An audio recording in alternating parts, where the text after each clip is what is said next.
Hi, the book I am reading is The Atonement.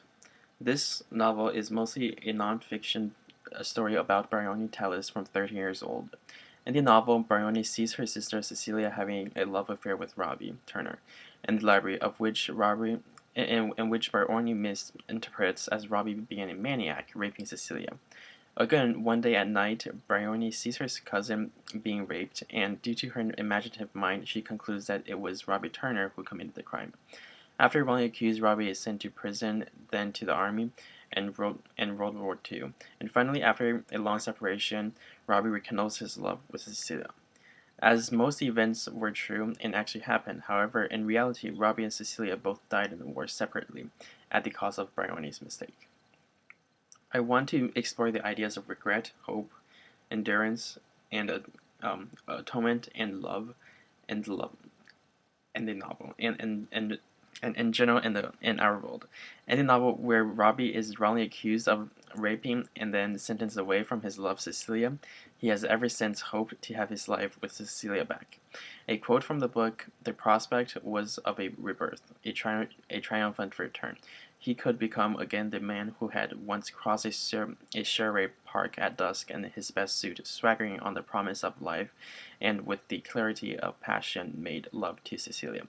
To be cleared would be a pure state. He dreamed of it like a lover, with a simple longing. He dreamed of it in the way other soldiers dreamed of their hearths or allotments or old civilian jobs." This quote demonstrates that Robbie's true hope is to meet Cecilia again and be with her. And in order to be with her, he must have hope and endure through the course of the war. This is the atonement that Robbie seeks. For Bryony, her atonement will be to right the wrong that she did. However, that is impossible, because in reality both Cecilia and Robbie died in the war, likely due to her wrong confessions. She is seeking both the forgiveness from Cecilia and Robbie, and likely also from herself, because she could not forgive herself of her own wrongdoings. She had to continue to endure the shame and guilt of knowing that she kept both Cecilia and Robbie separate during the course of their lives. However, it is her hope that in writing this novel could help mitigate her remorse to a certain measure. And for Paul Marshall, the actual person who raped Bryony's cousin also tried to seek atonement of righting his wrong by marrying Bryony's cousin. A quote from the book is, "Perhaps he spent a lifetime making amends." Even though everyone in the book has endured and carried on hope and tried to make atonement, I want to explore the underlying causes for all the regret, atonement, hope, and endurance that every character and even people in our world had. I believe it is love of different forms that causes all the pain, all the joy, and helped us all to learn and evolve in the process of experiencing the power of love. It was because of Bryony's love and care for her sister Cecilia that she decided to help her, even though what she did was wrong. But it was all for love that created this series of events. And it is also love that Robbie decided to join the army in the hope of ultimately being freed to again meet with Cecilia. It was also a strong form of passionate love that caused Paul Marshall to rape Bryony's cousin and later marry her. I think it matters of how we view the experience of being in love, and that is important, as love could be double-sided, causing both sorrow and joy. However, if correctly viewed, the pain could be seen as a cue or chance to learn and to correct oneself. All in all, it is what we learn from love that is important, and nothing that's done could be entirely wrong, only if we wish to seek the right. I want to introduce a poem that very much demonstrates and illustrates the atonement. "You Will Never See Me Fall" by Joyce Alcantara. You may see me struggle, but you won't see me fall. Regardless if I'm weak or not, I'm going to stand tall. Everyone says life is easy, but truly, living is not. Times gets hard, people struggle, and constantly get put on the spot. I'm going to wear the biggest smile even though I want to cry. I'm going to fight to live even though I'm destined to die. And even though it's hard and I may struggle through it all, you may see me struggle, but you will never see me fall.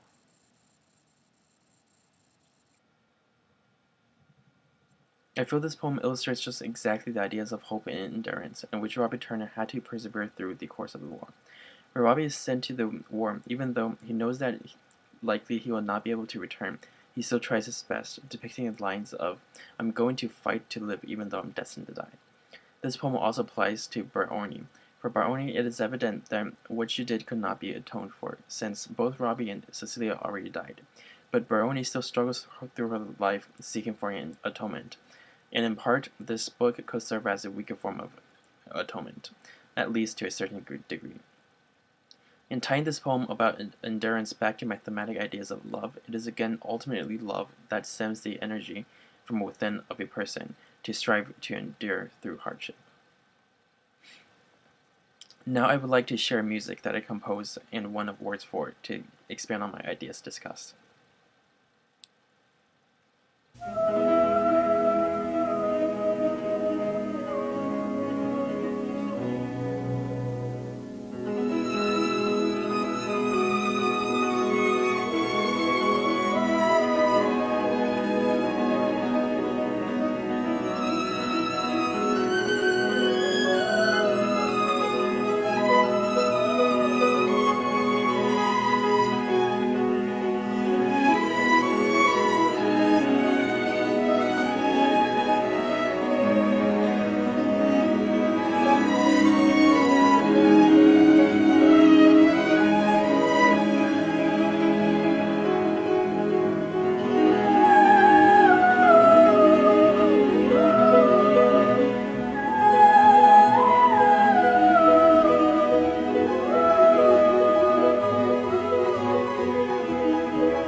The violins in my composition are to symbolize feminism, and the cello's deeper tone quality is to symbolize masculinity, and the piano that I played was meant to depict an ongoing movement, and most importantly, the chorus gives life to the music as a whole.